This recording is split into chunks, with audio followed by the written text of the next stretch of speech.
Later we end our video with WP is populist.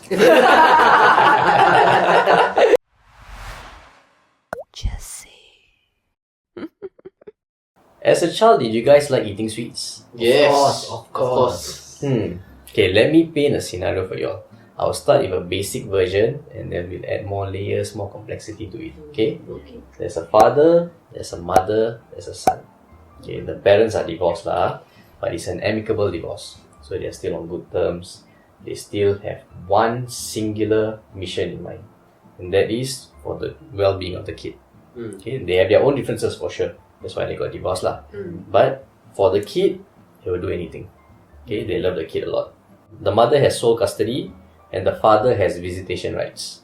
Okay, so these are the dynamics. Okay, the father chooses to show his love by letting the son eat as much sweets as he wants. And the mother chooses to show her love by making him eat vegetables. So no sweets. Okay, in your opinion, who is the better parent? The mother. Yeah. Obviously the mama. All agree the mom is a better parent. Why? Because it's healthier, right? Vegetable is healthier. Yeah. Okay, so I will complicate things a bit more. Okay, vegetables are healthier, true. Let's say because the mom is giving him a lot of vegetables, he doesn't like it. He doesn't want to do his homework. He doesn't want to learn things. Do you think this can be a possibility, and will this change your impression of who is a better parent? I think it doesn't. I mean, vegetable is still good, ma. It's still. But as a point of view of the kid, right, he will think that because I don't like this and then you are forcing me to do. Okay. So point of view of the kid, right, we have come to it later. Okay. Now let's assume we are not the kid. Okay. We're just looking at it from third party perspective. Do you think this can complicate matters, make maybe one parent better than the other? The mother still be better lah, because the benefits of the vegetable doesn't change, ma. And now I'll bring in the kid's perspective. From the kid's perspective, who do you think is the better parent? The dad, for sure, the dad. Okay, and would you say the kid has a good grasp of which parent is the better parent? Do you think the kid is able to see the full picture? Definitely not. Okay, so I will come back to this later. Okay, maybe we might be able to draw some analogy, maybe we may not. Now on a possibly totally unrelated topic, have you guys heard of Leon Perera? Yeah. Workers' Party member, right? Yes, Workers' Party, one of the members. He is actually a very mild-mannered person. Very rational, at least from what I see usually when he speaks, he's quite reasonable, he's rational, he's very soft-spoken. Okay. Recently when I was watching one of the parliamentary sitting, he surprised me because he was actually quite enraged. So I'm going to show you guys a video of him getting pissed. Madam Deputy Speaker, let us be honest in our political debates. Honest. Not going for false, flashy sound bites that smear our opponents that the media then viralize with huge headlines. I don't want my children to grow up in a post-truth society. Okay, so that was him. Wow. Very unhappy. This is very out of character, eh? Yes. Normally he's like, he just speak very softly, So much emotions, So much emotion. Why you so angry? So why so angry, right? I'm going to show you what might have triggered him. Before he came up to say that, DPM Wong actually said a few things lah. I'm going to pick out a couple of things that might have triggered him. First part. In this debate and over the course of the remaining term of government, I look forward to hearing concrete alternatives from the opposition, not just opportunistic or populist ideas to chip away bit by bit at trust in government, but a serious alternative agenda for an alternative government. Okay, that's first part. This is the second part. As we develop into a mature democracy, we must have not just a serious government, but also a serious opposition that thinks carefully about what it will do as government. Where the opposition have good ideas or where they can make a contribution to the ideas for improving our country, we welcome them. But we ask that you be upfront about the realities and trade-offs we face as a nation and be honest about your plans, policies, and intentions. Okay, so that was Lawrence Wong. The second video that you just watched, he mentioned we need serious opposition. He must be honest. So we can deduce that he at least feels maybe you're not so serious, maybe you're not so honest. Okay, from the first video, what he said is we don't want populist views. We don't want the populist approach. Okay, so what exactly is populism? I went to Google it so that in case we need to define it specifically, this is what it means. A political approach that strives to appeal to ordinary people who feel that their concerns are disregarded by established elite groups. Okay? Basically, they are pandering to the people lah. I feel it's quite true that it's not so much about their content or what they say, but it's actually like how they say it. But I feel that the opposition, right, paint it in a very populist way. Okay, for example, you know the Liang Man Wai Ah Gong and Ah Seng story? You say what the Ah Gong don't take care of the Ah Seng. Like, he put it in a very layman term, right, for the ordinary people. Like, Ah Seng is the ordinary people. I feel that's a very populist way of saying it. It's really the approach rather than the content, right? Yeah, how you wrap it up. It's not what he says, it's how he says it. I think on top of that also, right, I realized that the oppositions, right, the way they speak up, you know, especially the recent parliament sittings, right, are a bit more aggressive, a bit more, I would say, a bit more rough, not composed compared to the government people, you know.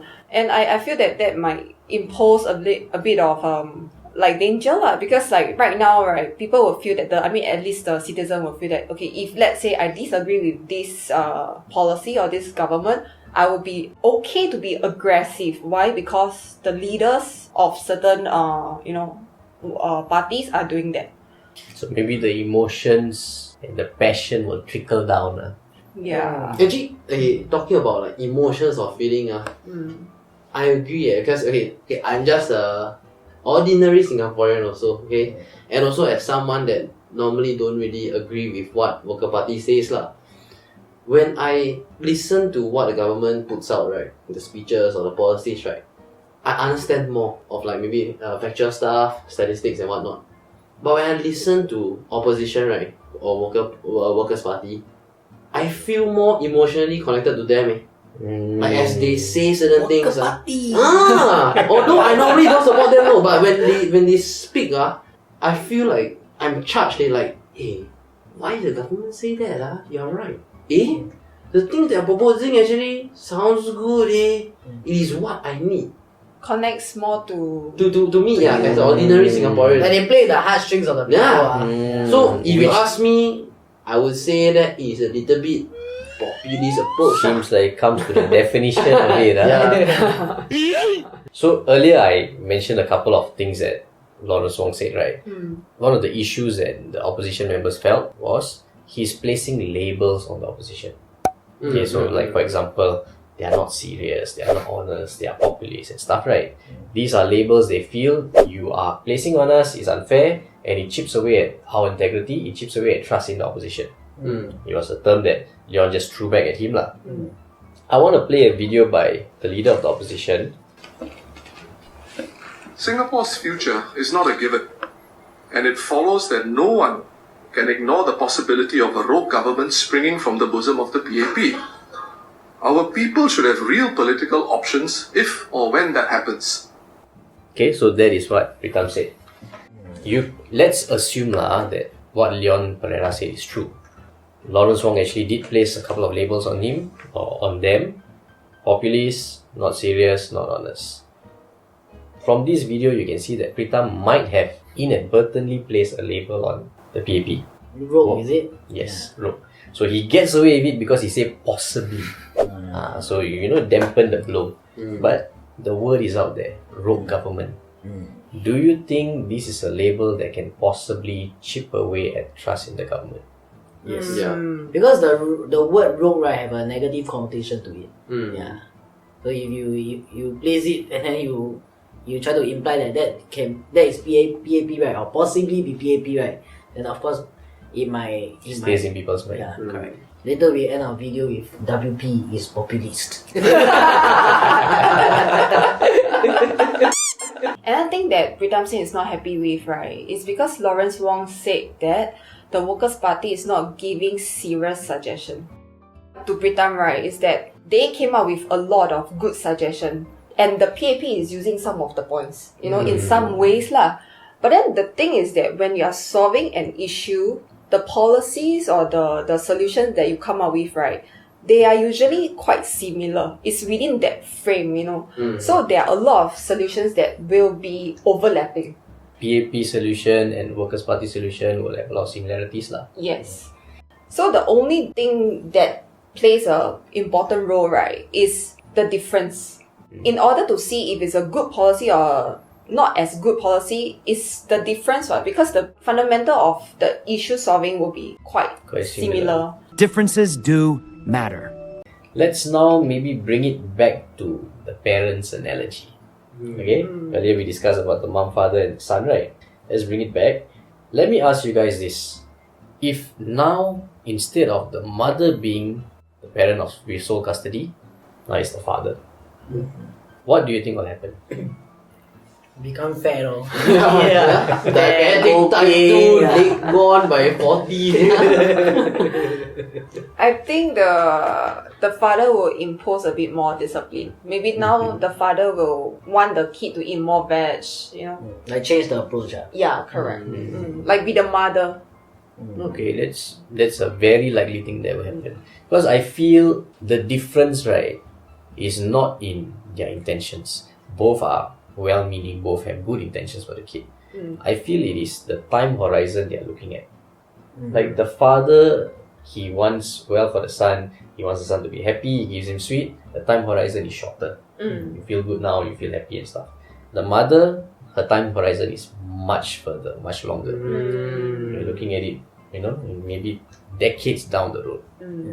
But the moment the father becomes the one who has to assume sole custody, now he has to take care of the longer term. And when he has to take care of the longer term, sometimes the fun stuff has to go. Yeah. Bring the veggies in. Yes. So I think you guys can kind of make the bridge, bring the parallels together, and draw the conclusion that maybe in this analogy, one parent is one party, another parent is another party. I want to ask you guys this. If let's say now the Workers' Party is the one having sole custody, they form the government now. What do you think is going to happen? Like I say, if it's my way, boogie, fair, then Singapore is gonna go downhill. Yeah. Because I think just like the father who will probably have a 180-degree change in his approach, I think the Workers' Party might have to adopt that. Why? Because if you look at some of the recent stance they held, right, for some of the topics, right, one of it was GST. They are very against the GST hike.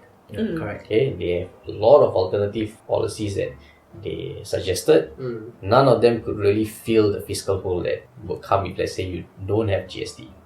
Okay, they were initially not supportive of the idea of GST at all.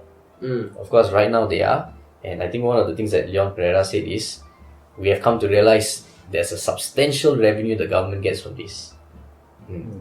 Can we assume if, let's say, they had this vision back then, they wouldn't be unsupportive of the idea?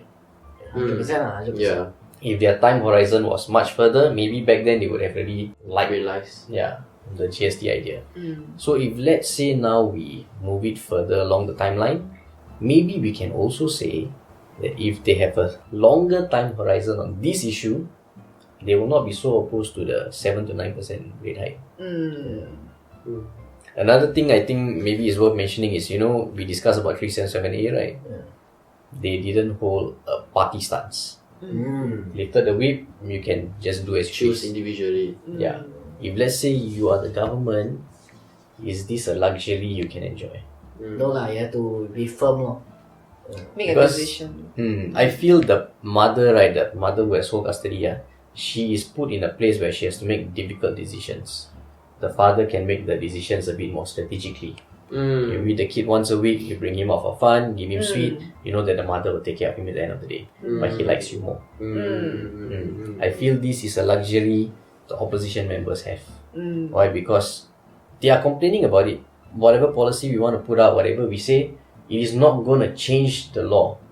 and especially wouldn't change the constitution. Mm. So they know that it is not going to have that much of an effect. Mm. But you can appease and make the crowd feel you are good. Play with the emotions, if you cannot change the fact. Which is where the populism idea comes again.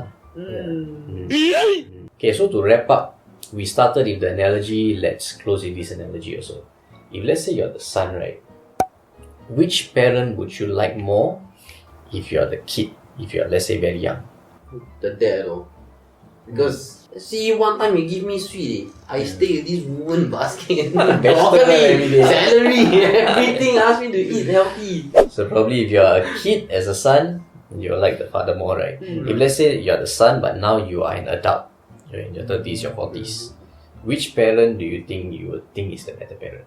The man. Or like more? The mom. The man. Because you understand the intention, Yeah. So now let me ask you this. We have pulled the analogy and equated the parallels. Father is one party, the mother is one party, and of course the son is people, Singaporeans, right? Singapore is the son. Do you think Singapore is the son as a kid or the son as an adult? I would like to believe that Singaporeans are adults lah. Yeah, because we understand what the government is doing, and we are actually reaping the benefits of whatever they have built from the start. Yeah, but I believe some of the people, right, still a bit childlike, still like a child. Which group are that one? I don't know, but are we shooting Wake Up Singapore again? What do you guys think? Do you think Singapore is the child in the kid phase or the adult phase? Let us know and we'll see you in the next episode. Bye.